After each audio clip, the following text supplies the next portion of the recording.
भाई तकरीबन 80% लोग ने जिहड़े ने अपनिਆਂ ਨੂੰ ਮਾਰਿਆ ਤੇ ਇਹਦੇ ਵਿੱਚ ਕੋਈ ਗੱਲ नहीं। को मेरा सक्का भतरीजा है जनाब, वो मैनू जानू मारन दी धमकियां दे रहा ते किसी वेले भी कोई कार्रवाई हो सकती है मेरे नाल। ते थाने दे विच मैं बड़ी बारी जड़ा ने चक्कर ला चुका, मैनू बार बार बुलाते ने ते अजे तक उन्होंने गिरफ्तार नहीं कर रहे। पता नहीं की मसला यार, लगता पाया कि उल्टा मैनू ही थ्रैट कर रहे हैं पुलिस वाले। भाई इत्थों साबित हो रहा कि मदई की कोई पेश नहीं जाती, मुलजम मदई तो भारा होंदा है। क्यों? अप्रोच होनी चाहिए, ओहदी पैसा होना चाहिए ओहदे कोल, ते ओह भारा है। भाई थाने वाले गल नहीं सुनते, उल्टा थ्रैट करते ने। उल्टा मदई नूं बार बार थाने बुला के दाबे मारते ने कि यह ना जे किसी पासे, ये मुड़ के थाने ना बड़े। यह सूरत हाल है भाई। मेरी दोस्तों के रिक्वेस्ट है कि इस वीडियो नूं ज़्यादा तो ज़्यादा शेयर करो ताकि सब दोस्तों तक जाए और आला अफसरान तक जाए। और मेरी रिक्वेस्ट है आला अफसरान नूं कि जनाब थाने सब्ज़ पीर मोड़ दा रवैया सैट किया जाए। इत्थे मुलजम नूं कुछ नहीं कहते ते मदई नूं मार के दबके ते उन्होंने बहुत थ्रैट कर देंगे ने।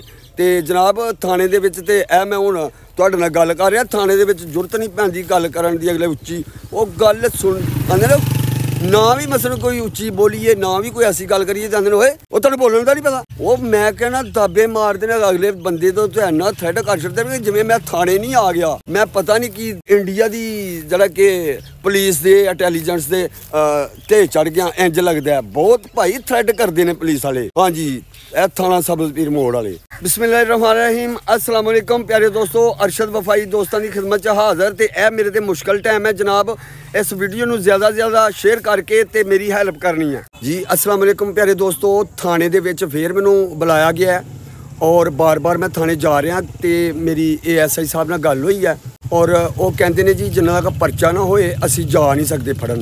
तो परचा किन्ने देना है, मैं ये गल की है तो अगू सगों मैनू ना होर सुनाते हैं पुलिस वाले ने देना परचा किन्ने देना। हूँ SHO साहब नाल मिलने आ, साड़ी कोशिश है परचा हो जे, लेकिन पुलिस वाले इस पासे नहीं आ रहे। हूँ देखने जिदे परचा दे देंगे तो ठीक है, तो नहीं तो आते हैं जी अं दरखास्त फटते ही नहीं। ठीक है, तो ये मेरी कोई सुनवाई नहीं हो रही बिल्कुल ही, क्योंकि मैं ही बार बार थाने जा रहा तो वो कोई मसला नहीं, मेरे नाल कोई वाधा घाटा होया तो ये पुलिस वाले जिम्मेदार होणगे। ठीक है, यह मैं दोस्तों को दसना चाह रहा। तो हुण चलिया तो यह मैं तुहानूं वहाना स्टैंड ते कैमरा लाया।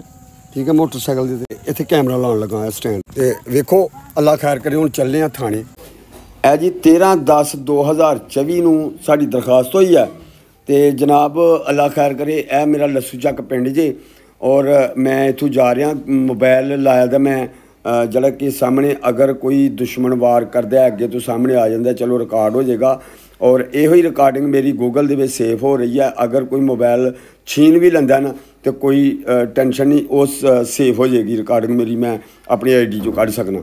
और ये लस्सू चक पिंड तुसीं वेख रहे हो, लस्सू चक असीं क्रॉस कर लिया तो अल्लाह खैर करे मेरे नाल ना रवो मेरे प्यारे दोस्त। अगर मेरे नाल कोई वाधा घाटा होंदा है तो चलो वीडियो दे विच पता लग सकदा दोस्तां नूं कि कित्थे की होया सी।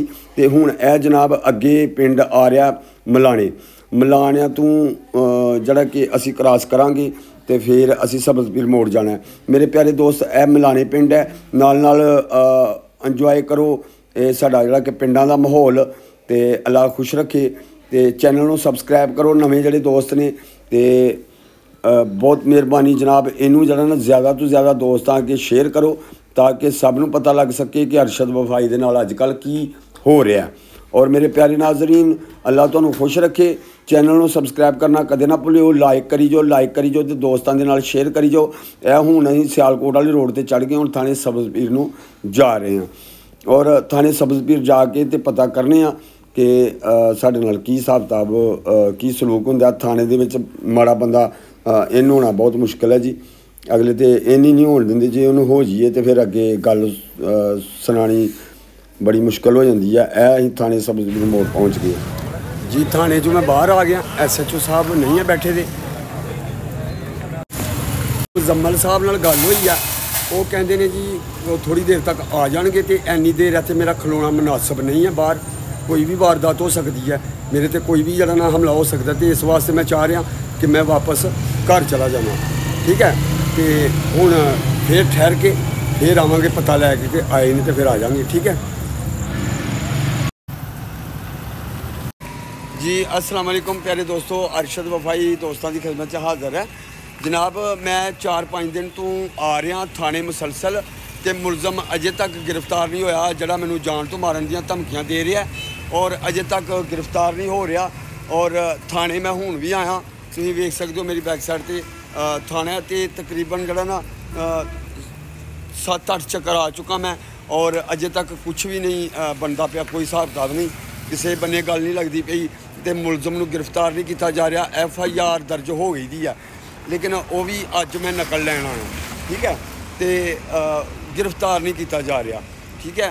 और मेरी जान नूं खतरा है। मैं दोस्तों नूं कह रहा कि तुसीं वीडियो देखते रहना, शायद नैक्सट वीडियो तुहाडे तक आ सके या नहीं, क्योंकि उसने बंदे छड्डे ने मैनूं मारन वास्ते और आप भी वो मेरे ते वार कर सकदा ते अजे तक गिरफ्तार नहीं किया जा रहा।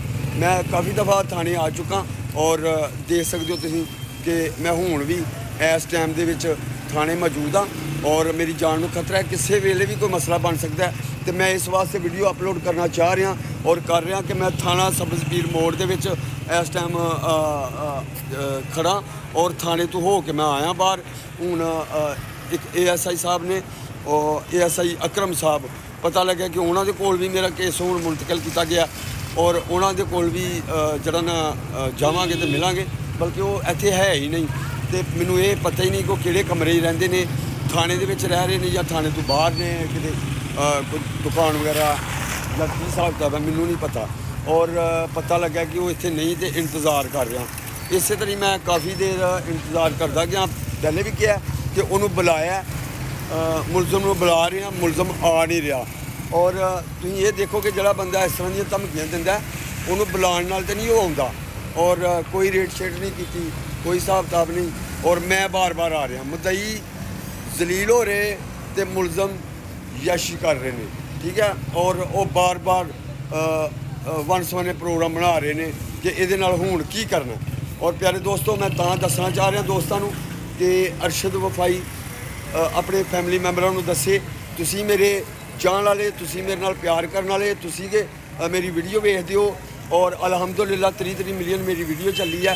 तो मेरे नाल इस तरह का मसला होए, यह मेरे प्यारे दोस्तों ने सारे ने मेरा मिल के साथ देना, माली जानी मैं हर तरह का कमज़ोर हाँ। मेरा AW मीडिया फेसबुक पेज के उत्ते नंबर भी मौजूद है, तो मेरे नाल राबता रखो, किते किसी भी चीज़ की जरूरत होए तो फिर मेरी हेल्प करनी है, सिफारिश की जरूरत होए किसी चीज़ की, आला अफसरान मेरे चाहण वाले, मेरे नाल प्यार करने वाले जे कोई है ना तो वह भी मेरे नाल फ़ोन पर राबता करे, क्योंकि मेरी जान नूं खतरा है। और मेरे प्यारे दोस्तों ऐसे मौक़े के उत्ते जिहड़े भैन भरा ने उन्होंने कम आना चाहिए। तो मैं दोस्तों अगे रिक्वेस्ट करना कि मेरी वीडियो को ज़्यादा तो ज़्यादा शेयर करो। अल्लाह तुहानूं सदा खुश रखे, अपनी रहमत के साइज रखे और अरशद वफाई नाल नैक्सट जिंदा रहा तो फिर मुलाकात होएगी। अल्लाह तुहानूं खुश रखे। तो नैक्सट वीडियो तक दिओ इजाज़त। अल्लाह हाफिज़।